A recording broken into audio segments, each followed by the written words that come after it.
Ne me regarde pas avec ces yeux-là, petite maudite, ou je te les ferai arracher par le régisseur. » Ces mots, crachés comme du venin dans la pénombre d'une cuisine étouffante, n'étaient que le prélude d'une tragédie qui couvait depuis 18 ans sous le soleil de plomb de la Louisiane. En cet après-midi de 1851, l'air à la plantation des Murmures était si épais qu'on aurait pu le couper au couteau. La mousse espagnole pendait aux branches des chênes centenaires comme des linceuls gris, et le silence qui régnait sur le domaine n'était pas celui de la paix, mais celui d'un secret qui suffoque. Vous êtes sur le point de découvrir une histoire où la cruauté d'une femme a défié les lois de la nature et du sang, une histoire que le temps a tenté d'effacer, mais que la vérité a fini par déterrer. Restez avec moi jusqu'au bout, car ce que vous allez entendre dépasse l'imagination. Dites-moi dans les commentaires, sur une échelle de 0 à 10, jusqu'où vous iriez pour protéger un mensonge, et n'oubliez pas de vous abonner pour soutenir ce récit de justice et de rédemption. Madame Louise de Haubourg se tenait devant son miroir en pied, ajustant une broche en nacre sur son corsage de soie. À 40 ans, elle possédait encore cette beauté de porcelaine, froide et impeccable, qui faisait l'admiration de la haute société de la Nouvelle-Orléans. Mais derrière ce masque de distinction bourgeoise se cachait une âme dévorée par une insécurité que personne n'osait nommer. Louise était stérile. Dans ce monde de lignées et d'héritages, c'était une condamnation à l'insignifiance. Son défunt mari, le comte de Haubourg, était mort en laissant derrière lui une fortune colossale et un nom qui remontait à la noblesse de sang de France. Pour Louise, perdre ce rang était impensable. Elle avait bâti sa vie sur un mensonge si profond qu'elle finissait par y croire elle-même. Mais chaque craquement de la vieille demeure lui rappelait que les fondations de son empire étaient faites de trahison. À quelques lieues de là, dans un bureau poussiéreux de la Nouvelle-Orléans, Adrien de Varenne vidait son 3e verre de Bourbon de la matinée. Autrefois, Adrien était le notaire le plus en vue de la ville, un homme dont la signature valait de l'or. Aujourd'hui, il n'était plus qu'une ombre, un homme brisé par les dettes de jeu et le souvenir d'une nuit qu'il aurait voulu oublier. En 1833, il n'était qu'un jeune clerc ambitieux, lorsqu'il fut appelé en urgence à la plantation des Murmures. Il se souvenait de l'orage, de la pluie qui battait les vitres comme des milliers de doigts accusateurs, et du cri déchirant d'une esclave que l'on traînait hors de la chambre de la maîtresse. Ce soir-là, Adrien avait vu l'innommable. Il avait vu Louise, le visage déformé par une détermination terrifiante, échanger un nouveau-né contre un autre. Un enfant blanc, né d'une liaison honteuse entre Louise et un intendant de passage, avait été placé dans le berceau de soie des Haubourg, tandis que le véritable héritier, le fruit des entrailles d'une servante et du comte lui-même, était envoyé à la cabane des esclaves. Adrien avait apposé son sceau officiel sur les documents falsifiés. Il avait vendu son âme pour une bourse de pièces d'or, et depuis, chaque goutte d'alcool servait à noyer ce souvenir. Mais le destin a une manière bien à lui de réclamer ses dettes. Un courrier urgent venait de lui parvenir. Louise de Haubourg exigeait sa présence pour régler les derniers détails d'une vente imminente. La plantation était en difficulté financière et elle devait se séparer d'une partie de sa marchandise pour maintenir son train de vie. Adrien savait qu'il ne pouvait pas refuser. Il rangea sa flasque dans sa veste, lissa ses cheveux gris et monta dans la calèche qui l'emmena vers les Murmures. Le voyage fut long, bercé par le roulement des roues sur les chemins de terre et le chant mélancolique des travailleurs dans les champs de coton. Plus il approchait, plus une oppression lui serrait la poitrine. Il avait l'impression de retourner sur les lieux d'un crime non résolu. Lorsqu'il arriva enfin devant la grande demeure coloniale, Louise l'attendait sur le perron, une ombrelle à la main. Elle ne semblait pas avoir vieilli, ou peut-être était-ce sa cruauté qui la maintenait ainsi, figée dans une jeunesse artificielle. Elle l'accueillit avec une politesse glaciale, l'invitant à entrer dans le grand salon où l'odeur des magnolias se mêlait à celle de la cire de bois. Mais alors qu'il s'installait pour discuter des contrats, un mouvement dans le couloir attira l'attention d'Adrien. Une jeune fille traversait la pièce avec un plateau de rafraîchissement. Elle ne devait pas avoir plus de 18 ans. Elle portait une robe de coton grossier, mais sa démarche avait une noblesse innée qui détonnait avec sa condition. Adrien s'arrêta au milieu d'une phrase, son verre s'échappant presque de ses mains. La jeune fille leva les yeux vers lui, et le monde sembla s'arrêter de tourner pour le vieux notaire. Elle s'appelait Elara. Mais ce n'était pas son nom qui importait, c'était ses yeux.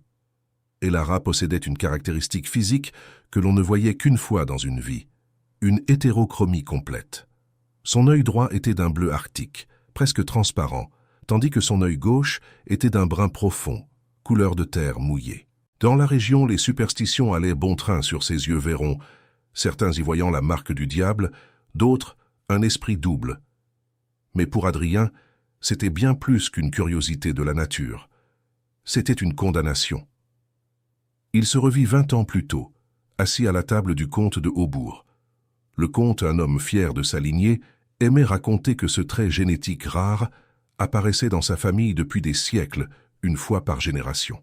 Il portait lui-même ces deux couleurs de regard, un signe de reconnaissance infaillible de son sang noble. En voyant Elara, Adrien comprit instantanément que l'enfant qu'il avait aidé à voler n'était pas mort, comme Louise l'avait prétendu plus tard. Elle était là, devant lui, servant du thé à la femme qui lui avait tout dérobé. Louise remarqua le trouble du notaire. Elle jeta un regard de mépris à Elara et lui fit signe de sortir d'un geste sec de la main. Une fois la jeune fille partie, elle se tourna vers Adrien, un sourire carnassier aux lèvres. « Elle ne semble pas à sa place, n'est-ce pas ?» murmura-t-elle. « C'est une anomalie. Une difformité que je vais bientôt vendre à un marchand de passage. Elle porte malheur à cette maison avec son regard de démon. » Adrien sentit une sueur froide couler dans son dos. Il réalisa que Louise savait. Elle savait parfaitement qui était Elara, et c'est précisément pour cela qu'elle la traitait avec une telle brutalité. Garder la preuve de son crime sous ses yeux était une manière de savourer sa victoire, mais maintenant que les dettes s'accumulaient, Elara était devenue un danger. Mais ce n'était que le début de l'horreur. Louise, sentant que les rumeurs sur l'origine de son propre héritier s'intensifiaient parmi les familles influentes de la région, avait décidé d'organiser une réception. Elle avait invité 4 de ses amies les plus proches, des bourgeoises de la Nouvelle-Orléans, obsédées par la pureté du sang et la hiérarchie sociale. Officiellement, c'était un thé pour discuter de la saison sociale à venir. Officieusement, Louise préparait une mise en scène macabre pour humilier définitivement Elara et prouver à tous que la jeune fille n'était rien de plus qu'une bête curieuse, sans aucun lien avec la noblesse. Le jour de la réception, la chaleur était devenue insupportable. Les 4 invités, parés de leurs plus beaux atours et s'éventant avec nonchalance, étaient installés dans le grand salon. Adrien, qui avait été retenu sous prétexte de paperasse, observait la scène depuis une porte dérobée, le cœur battant à tout rompre. Il aurait dû partir. Il aurait dû s'enfuir loin de cette maison maudite, mais une force invisible le clouait sur place. Il voyait Louise plastronner, racontant des anecdotes sur ses ancêtres, tandis que ses amis buvaient ses paroles avec une admiration feinte. Soudain, Louise appela Elara. La jeune fille entra, la tête basse, consciente que quelque chose de terrible se préparait. « Mes chers amis, » commença Louise d'une voix mielleuse qui cachait une lame de rasoir, « vous savez à quel point je suis attachée à la qualité de mon personnel. Mais j'ai ici une créature qui défie toute logique. On dit que ses yeux sont un signe de distinction dans certaines familles, mais regardez de plus près. N'est-ce pas plutôt la preuve d'une nature sauvage et instable ?» Les 4 femmes se penchèrent, scrutant Elara comme un animal au marché. La pauvre fille tremblait, ses yeux vairons cherchant désespérément un appui au sol. Mais Louise n'en avait pas fini. Elle voulait briser Elara, la réduire à néant devant ces témoins de haut rang. Avec une cruauté froide, elle ordonna à la jeune fille de poser son plateau et de se défaire de sa tunique. Le silence qui suivit fut plus lourd que le tonnerre. Les invités retinrent leur souffle, partagé entre le choc et une curiosité malsaine. Elara hésita, une larme perlant dans son œil bleu. Mais le regard de Louise était une promesse de souffrance pire encore si elle désobéissait. Lentement, d'une main tremblante, elle commença à défaire les liens de sa robe. Adrien, caché dans l'ombre, sentit une nausée violente l'envahir. Il voyait le crime de 1833 se répéter, non plus dans le secret d'une chambre d'accouchement, mais sous les yeux de la société. Ce qu'il ne savait pas encore, c'est que cette humiliation allait révéler un secret bien plus grand que les yeux vairons de la jeune fille. Alors que le tissu glissait sur les épaules d'Elara, révélant sa peau ambrée, un murmure de stupeur s'éleva non pas de la bouche de Louise, mais de celle de l'une des invitées. Louise, triomphante, s'apprêtait à lancer une moquerie, mais elle se figea net. Sur l'omoplate gauche d'Elara, là où la lumière de l'après-midi frappait la peau avec précision, se trouvait une tache de naissance d'un rouge sombre, presque pourpre. Elle avait la forme parfaite d'une fleur de lys. Adrien faillit s'effondrer. Il se souvint des paroles du comte, écrites dans son testament secret, qu'Adrien avait lui-même aidé à rédiger. « Ma progéniture légitime portera le signe de ma lignée, non seulement dans ses yeux, mais marqué dans sa chair par la fleur de lys des Haubourgs. » Ce n'était plus une supposition, c'était une certitude gravée dans la peau. La fille que Louise tentait d'exposer comme une bête était en réalité la seule et unique héritière légitime de tout ce que Louise possédait. Le choc dans le salon était palpable. Les 4 bourgeoises, bien que complices du système qui les nourrissait, étaient horrifiées. Non pas par la nudité de la jeune esclave, mais par la révélation d'un crime contre leur propre caste. Elles connaissaient toute l'histoire de la lignée des Haubourgs. Voir ce signe sur une servante, c'était voir le mensonge de Louise s'effondrer comme un château de cartes.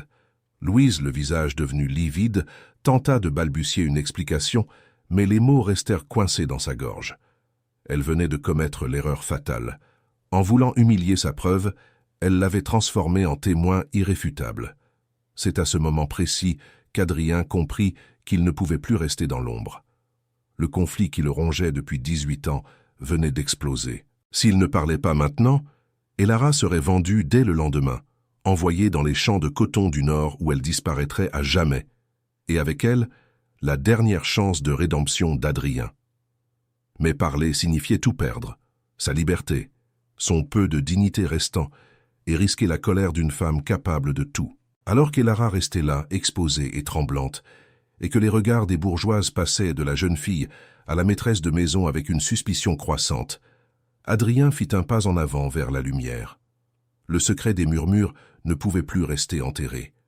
La vérité, comme une plante sauvage, avait fini par déchirer la terre pour éclater au grand jour, et rien, pas même la puissance de Madame de Haubourg, ne pourrait plus l'arrêter. Mais comment un homme brisé et alcoolique pourrait-il affronter la reine de la Louisiane sur son propre terrain?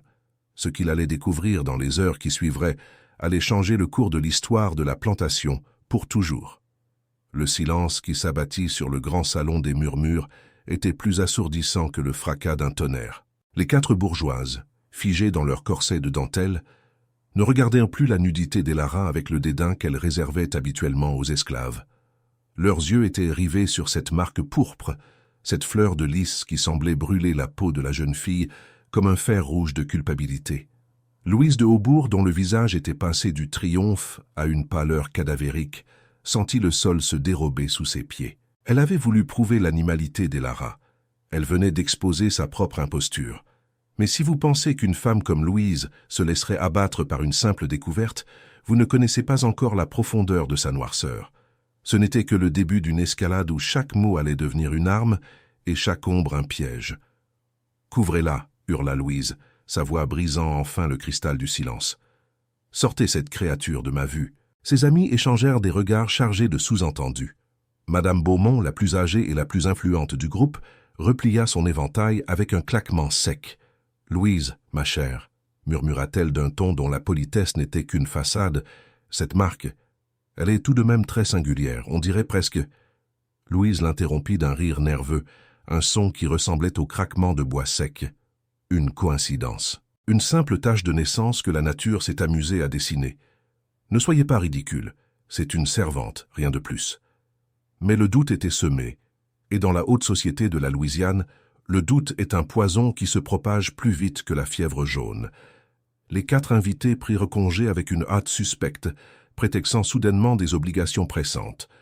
Louise les raccompagna jusqu'au perron, affichant un sourire de façade qui menaçait de se briser à chaque instant.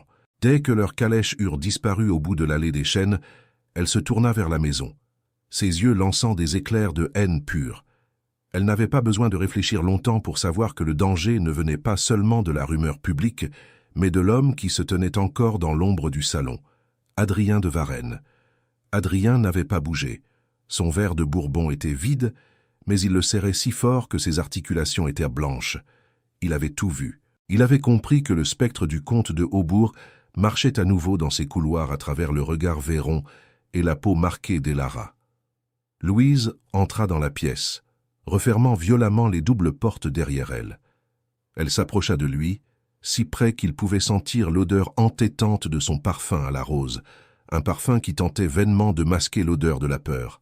« Tu n'as rien vu, Adrien » siffla-t-elle, ses doigts se plantant dans le bras du notaire. « Tu n'as vu qu'une esclave désobéissante et une tache de naissance sans importance. Tu es mon complice, ne l'oublie jamais. Si je tombe, tu tombes avec moi. Je sais tout de tes dettes de jeu à la Nouvelle-Orléans. Je sais à qui tu dois de l'argent et ce qu'ils te feront s'ils apprennent que tu n'as plus ma protection. » Adrien la regarda, et pour la première fois depuis des années, il ne ressentit pas seulement de la peur, mais un dégoût profond pour lui-même. « Suis-je encore un homme, Louise » demanda-t-il d'une voix rauque. « Ou suis-je seulement l'encre qui a servi à signer ton crime ?» Elle ne répondit pas, se contentant de le pousser vers la sortie avant d'ordonner au régisseur de jeter Elara dans le cachot de la vieille remise, là où l'humidité des marais rongeait les murs. Elle devait agir vite. Elara devait disparaître avant que les Beaumont ne commencent à poser trop de questions au shérif ou au curé de la paroisse. Mais Adrien, au lieu de remonter dans sa calèche, s'éclipsa dans la pénombre du jardin. L'alcool n'avait plus d'emprise sur lui ce soir. Une clarté brutale, presque douloureuse, s'était emparée de son esprit. Il se glissa vers la remise, évitant les patrouilles des gardiens de nuit. Par une petite lucarne grillagée, il aperçut Elara. Elle était assise sur la paille humide, entourant ses genoux de ses bras. Elle ne pleurait pas. Elle fixait le mur de briques avec une intensité terrifiante. Ses deux yeux, l'un bleu comme un glacier, l'autre brun comme la terre, semblèrent briller dans l'obscurité. « Pourquoi me sauvez-vous » murmura-t-elle soudain, sans même se tourner vers lui. Adrien sursauta. Il ne pensait pas qu'elle l'avait entendu. « Je ne te sauve pas, Elara, répondit-il dans un souffle. J'essaie de sauver ce qu'il reste de mon âme. » La jeune fille se tourna vers lui. Sa voix était calme, trop calme pour une enfant de 18 ans qui venait de subir une telle humiliation. « Ma mère m'avait dit que le ciel m'avait donné deux yeux pour voir deux mondes. L'un pour voir la souffrance des hommes, l'autre pour voir la justice de Dieu.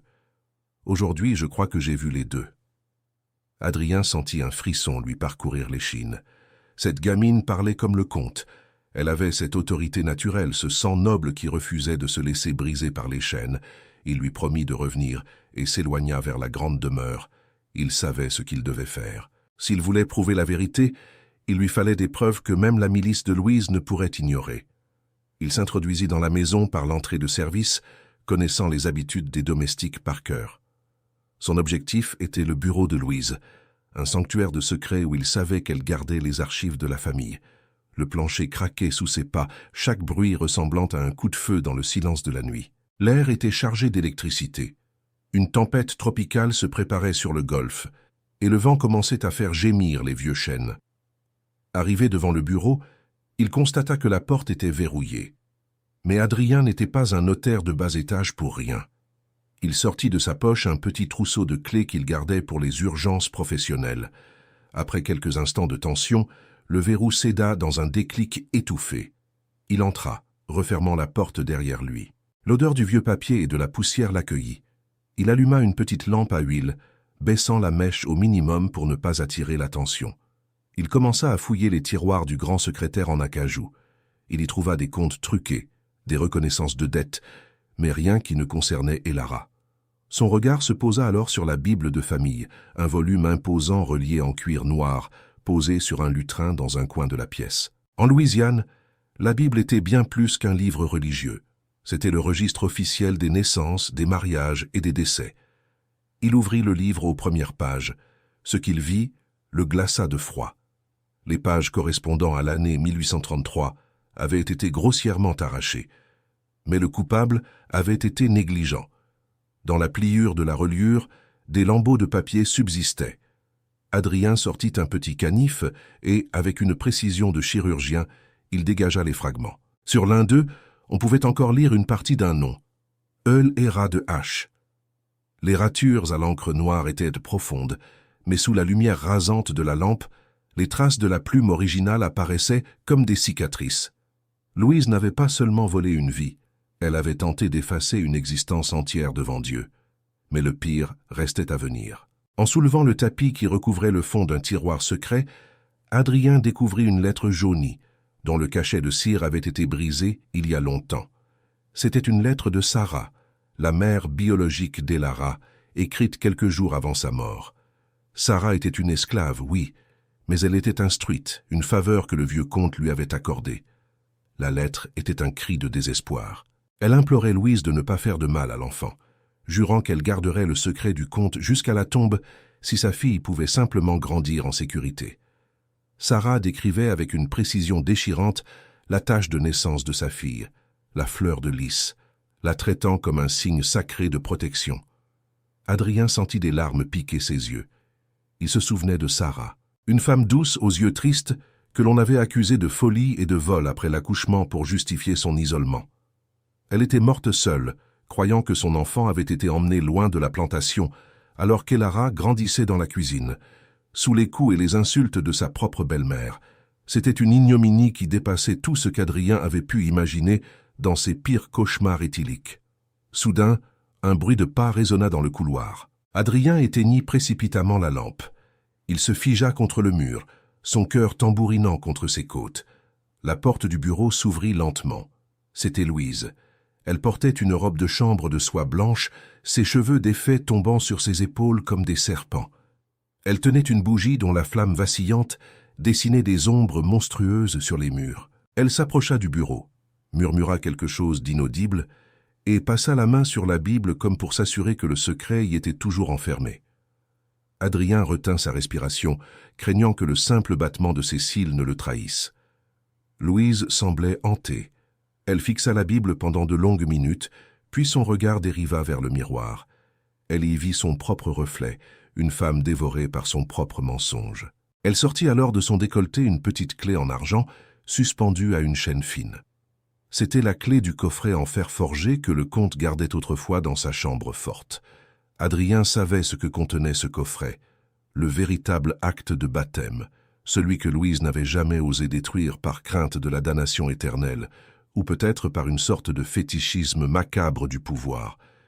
Elle soupira, éteignit sa bougie et quitta la pièce, laissant Adrien dans une obscurité totale. Le notaire comprit que sa mission venait de changer. Il ne s'agissait plus seulement de témoigner, il fallait s'emparer de cette clé et de ce coffret. Mais comment approcher Louise sans se faire prendre? Et surtout, comment agir avant que le marchand d'esclaves, dont il avait vu la voiture arriver au loin, ne vienne chercher Elara à l'aube? Le temps jouait contre lui. Dehors, les premières gouttes de la tempête commençaient à frapper les vitres, un rythme saccadé qui semblait compter les dernières heures de liberté d'Elara. Adrien sortit du bureau, ses mains tremblant de rage et d'adrénaline. Il devait trouver un allié, quelqu'un qui n'avait rien à perdre. Il pensa aux autres esclaves de la plantation, ceux qui murmuraient à la nuit autour des feux de camp. Il savait, forcément. Il voyait tout, entendait tout, mais restait silencieux par peur du fouet. Il était temps de briser ce silence. Alors qu'il descendait les escaliers, il croisa le regard d'un vieux serviteur qui polissait les argenteries tard dans la nuit. Le vieil homme ne dit rien, mais il pointa discrètement du doigt la direction de la cuisine. Adrien comprit le message. Il y avait un mouvement de résistance qui se dessinait, une tempête bien plus dévastatrice que celle qui grondait dans le ciel. La chute de Madame de Haubourg était proche, mais le prix à payer serait terrible. Adrien le savait. Pour que la vérité éclate, il faudrait que quelqu'un accepte de tout perdre. Et ce quelqu'un, c'était lui. Mais une question restait en suspens. Elara, après 18 ans de chaîne, serait-elle prête à embrasser son destin de reine, ou le poids de son passé serait-il trop lourd pour ses épaules marquées par la fleur de lys? L'orage n'était plus une menace lointaine. Il était devenu une bête hurlante qui griffait les volets de la plantation des murmures. Dans la cour, les premières rafales de vent faisaient tourbillonner les feuilles de canne à sucre comme des esprits en peine. C'est dans ce chaos climatique qu'une voiture noire tirée par 2 chevaux écumeux s'arrêta devant les écuries. Un homme en descendit, abrité par un large chapeau de feutre. Silas Van, le marchand d'esclaves le plus redouté de la basse Louisiane. Louise l'avait fait appeler en urgence. Elle ne voulait pas attendre l'aube. Pour elle, chaque minute où Elara respirait l'air de la plantation était une minute où son empire risquait de s'effondrer. Mais ce qu'elle ignorait, c'est que dans les entrailles de sa propre demeure, l'homme qu'elle croyait avoir brisé était en train de ramasser les morceaux de sa dignité. Adrien de Varennes, tapi derrière une tenture de velours dans le grand escalier, observait l'arrivée du marchand. Il sentit une boule de feu lui brûler l'estomac, et ce n'était pas le Bourbon. C'était la peur, une peur pure et paralysante. S'il agissait, il risquait la potence ou le bagne pour complicité de fraude. S'il n'agissait pas, il devenait le meurtrier d'une jeune fille dont le seul crime était d'être née avec les yeux de son père. « Je ne peux pas », murmura-t-il pour lui-même, ses mains tremblant contre le tissu lourd. « Je suis un lâche, un ivrogne, un homme de rien. » Mais alors l'image d'Elara dans sa cellule, avec ce regard qui semblait lire à travers les siècles, revint le hanter. Elle n'avait rien demandé, et pourtant, elle portait sur son dos le poids de toute l'infamie des Haubourgs. Il se glissa vers la chambre de Louise. Il savait qu'elle était en bas en train de négocier le prix de la vie d'Elara avec Silas Van. C'était sa seule chance. La clé en argent. Cette maudite clé qu'elle portait toujours autour du cou, mais il se souvint qu'elle l'enlevait pour sa toilette du soir. Il entra dans la chambre, une pièce étouffante imprégnée de l'odeur de la poudre de riz et de la lavande. Sur la coiffeuse en marqueterie, parmi les flacons de cristal et les brosses en ivoire, la petite chaîne d'argent reposait, brillant d'un éclat sinistre sous les éclairs qui déchiraient le ciel. Au moment où il s'en empara, un craquement retentit derrière lui. Adrien se retourna, le cœur au bord de l'explosion. C'était Jean, le vieux majordome qu'il avait croisé plus tôt.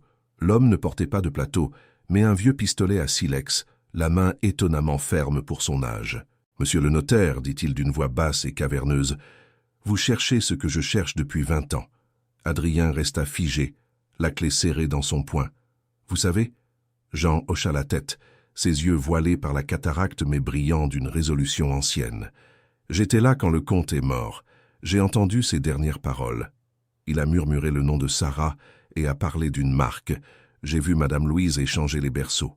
Elle pensait que je dormais, mais les murs de cette maison ont des oreilles qui ne se ferment jamais. »« Alors pourquoi n'avez-vous rien dit ?» demanda Adrien presque en colère. Jean laissa échapper un rire amer. Et qui m'aurait cru? Un vieil esclave contre la grande Louise de Haubourg? Le shérif est à sa table tous les dimanches. Le juge est son cousin par alliance. Ici, la vérité n'a pas de voix si elle ne porte pas d'habit de soie. Mais vous avez les papiers, vous avez le sceau. Jean abaissa son arme et fit signe à Adrien de se dépêcher. Allez au coffret. Il est caché derrière le portrait du comte dans la bibliothèque. Dépêchez-vous, le marchand est déjà en train de préparer les chaînes.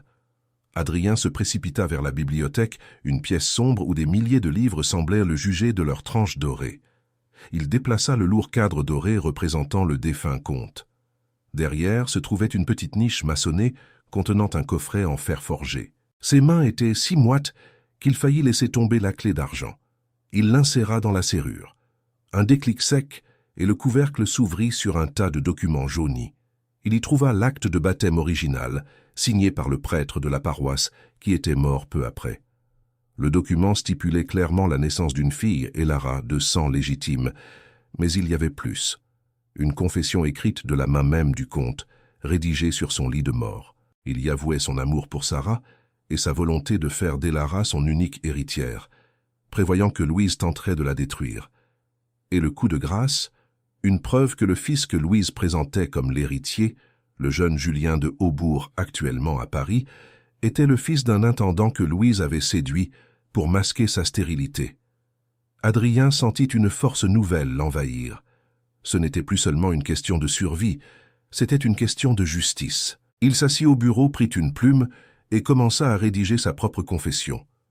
Il y détailla son rôle de complice, les pressions subies et certifia l'authenticité des documents trouvés. Il signa de son nom, apposant son sceau de notaire avec une force qui fit trembler la table. Il savait qu'en faisant cela, il signait son propre arrêt de mort sociale, mais pour la première fois depuis 18 ans, il se sentait libre. Mais le temps s'écoulait. Dehors, il entendit le cri déchirant d'Elara. Silas Vane venait de l'extraire de sa cellule. Adrien se précipita à la fenêtre. Sous la pluie battante, il vit Elara, les mains liées devant elle, être traînée vers la voiture noire. Louise se tenait sur le perron, une lanterne à la main, observant la scène avec une satisfaction glaciale. On aurait dit une reine antique regardant un sacrifice. Adrien ne pouvait pas descendre ainsi. Il devait attendre le moment opportun, le moment où l'impact serait maximal. Il savait que le shérif et les 4 bourgeoises allaient revenir. Il avait envoyé Jean porter des billets anonymes, mais pressant, affirmant que des preuves irréfutables allaient être révélées ce soir même, sous le coup de la tempête. Louise pensait avoir gagné, mais elle ne faisait qu'inviter ses juges à sa propre exécution. Soudain, un cri retentit depuis les écuries.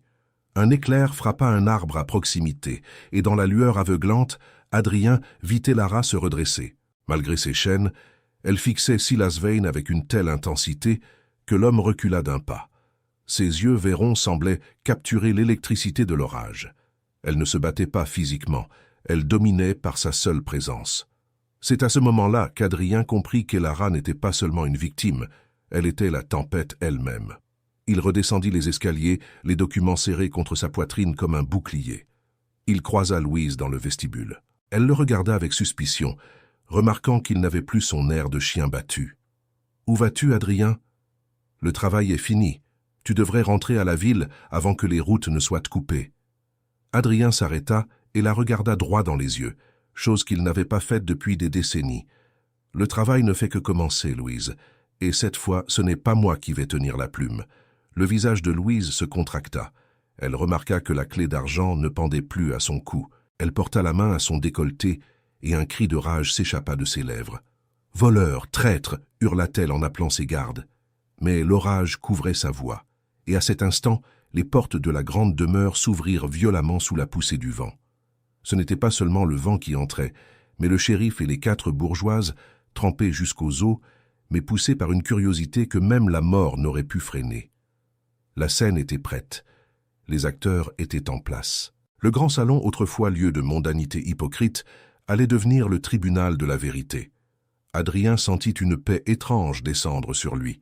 Il savait que demain, il dormirait dans une cellule de pierre, mais ce soir, il allait faire tomber les murs d'une prison bien plus terrible. Le secret des murmures allait enfin cesser d'être un murmure pour devenir un cri que toute la Louisiane entendrait. Les portes du grand salon claquèrent contre les murs sous l'effet d'une bourrasque, laissant entrer la pluie et l'obscurité. Louise de Haubourg se dressa, sa silhouette se découpant contre la lueur des bougies qui vacillaient. Elle pointa un doigt vengeur vers Adrien. « Shérif, arrêtez cet homme. Il a volé mes documents personnels et il tente de me chanter. » Mais le shérif, un homme massif dont les bottes laissaient des traces de boue sur les tapis précieux, ne bougea pas. Il regardait Elara qui se tenait au seuil de la pièce, trempée, les fers aux poignets, mais le regard plus fier que n'importe quelle dame de la ville. Madame Beaumont, l'une des bourgeoises, s'avança, son visage reflétant un mélange de dégoût et de fascination. « Louise, dit-elle d'une voix glaciale, expliquez-nous pourquoi cette fille porte le sceau des Haubourg sur son épaule. » Adrien s'avança alors au centre du salon. Sa voix ne tremblait plus. « Ce n'est pas seulement une marque, dit-il en tendant les documents jaunis au shérif. C'est un héritage volé. Voici l'acte de baptême original d'Elara de Haubourg, signé par le père Martin en 1833. Et voici la confession du comte, écrite avant que Madame Louise ne le laisse mourir seule pour s'emparer de son nom. » Louise tenta de s'emparer des papiers, mais le shérif l'écarta d'un geste ferme. Adrien continua, chaque mot tombant comme un couperet. « J'ai été le complice de cette femme. J'ai falsifié les registres. J'ai aidé à échanger cet enfant contre un autre. Et cet autre, Julien, que vous présentez comme votre héritier, n'est même pas un Haubourg. C'est le fils de l'intendant que vous avez chassé il y a 18 ans. » Un cri d'horreur s'éleva parmi les invités. Pour ces femmes, la bâtardise était un crime, mais réduire en esclavage une héritière de sang noble pour protéger un mensonge était une abomination qu'elle ne pouvait pardonner. Louise s'effondra dans un fauteuil, son masque de porcelaine se brisant enfin pour révéler un visage ravagé par la haine et la défaite. Elle regarda Adrien avec une intensité meurtrière. « Tu as tout détruit, » murmura-t-elle. « Tu as signé ta propre perte. » Adrien hocha la tête avec un sourire triste. « Je le sais, Louise. Mais pour la première fois en 20 ans, je peux regarder le soleil se lever sans avoir envie de fermer les yeux. » Le shérif ordonna immédiatement la libération d'Elara. Silas Vane, le marchand d'esclaves, comprenant que le vent avait tourné et qu'il ne toucherait pas un sou, s'éclipsa dans la nuit sans demander son reste. Elara s'avança lentement vers Adrien. Elle ne dit rien, mais elle posa sa main sur le bras du notaire. Dans son regard vairon, Adrien ne vit pas de la colère, mais une reconnaissance immense. Elle venait de passer de l'ombre à la lumière, de la servitude à la souveraineté. Mais elle savait que le chemin avait été pavé par le sacrifice d'un homme qui n'avait rien d'un héros. Les jours qui suivirent furent le théâtre de la chute totale de la maison Aubourg. Louise ne fut pas seulement ruinée, elle fut bannie de la société de la Nouvelle-Orléans. Personne ne voulait être associé à celle qui avait défié les lois les plus sacrées de leur classe. Elle finit ses jours dans une petite cabane isolée à la lisière des marais, hantée par les murmures de la plantation qu'elle avait cru posséder. On raconte que jusqu'à son dernier souffle, elle voyait dans chaque miroir le regard bicolore de la jeune fille qu'elle avait tenté de briser. Adrien de Varenne, comme il l'avait prédit, ne sortit pas indemne de cette affaire. Il fut jugé pour sa complicité passée et condamné à plusieurs années de prison. Mais sa cellule était moins sombre que le palais de mensonges dans lequel il vivait autrefois. Et Lara vint lui rendre visite avant son transfert. Elle portait désormais des habits de soie, mais elle n'avait rien perdu de sa simplicité. Elle lui annonça qu'elle avait officiellement récupéré son nom et sa fortune. Adrien lui donna alors la clé en argent, celle qu'il avait volée à Louise. Cette clé ouvre plus qu'un coffret, Lara. Elle ouvre l'avenir. Utilise-la bien. Et Lara tint sa promesse. La plantation des Murmures changea de nom pour devenir le refuge de Sarah, en l'honneur de sa mère. Elle utilisa sa richesse et son statut pour transformer le domaine en une étape cruciale du chemin de fer clandestin, aidant des dizaines d'hommes et de femmes à fuir vers la liberté. Ses yeux verrons, autrefois perçus comme une malédiction, devinrent un symbole d'espoir pour tous ceux qui traversèrent les marais. On disait que si l'on voyait briller un œil bleu et un œil brun dans la nuit, c'est que la liberté n'était plus loin. La scène finale de cette épopée se déroule un matin de printemps sur le quai du port de la Nouvelle-Orléans. Et Lara est debout, regardant le Mississippi s'écouler vers l'océan. Elle tient dans sa main la clé en argent, symbole de tant de souffrance et de révélation. D'un geste fluide, elle la jette dans les eaux troubles du fleuve. La clé s'enfonce dans la boue, emportant avec elle les derniers vestiges du secret des Murmures. Elle se tourne vers l'horizon, là où le soleil commence à percer les brumes. Son œil brun reflète la terre qu'elle a appris à aimer malgré tout, et son œil bleu reflète l'immensité d'un futur qu'elle est enfin libre d'écrire elle-même. Le sang ne définit pas l'humanité, et aucun secret, aussi profondément enterré soit-il, ne peut résister indéfiniment à la lumière de la vérité. La justice peut mettre des décennies à germer, mais elle finit toujours par déchirer la terre pour éclater au grand jour. L'histoire d'Elara et d'Adrien nous rappelle que même au cœur de l'oppression la plus sombre, une simple marque, un regard ou une lettre oubliée peuvent devenir les leviers qui renversent les tyrans. J'espère que cette histoire vous a touché autant qu'elle m'a transporté. Dites-moi dans les commentaires quelle note vous donneriez à ce récit de 0 à 10, et si vous pensez qu'Adrien a vraiment racheté ses fautes par son geste final. N'oubliez pas de vous abonner à la chaîne pour ne manquer aucune de nos prochaines immersions dans les secrets de l'histoire. C'est grâce à votre soutien que nous pouvons continuer à faire revivre ces destins oubliés. Merci d'avoir partagé ce moment avec moi et à très bientôt pour une nouvelle aventure humaine.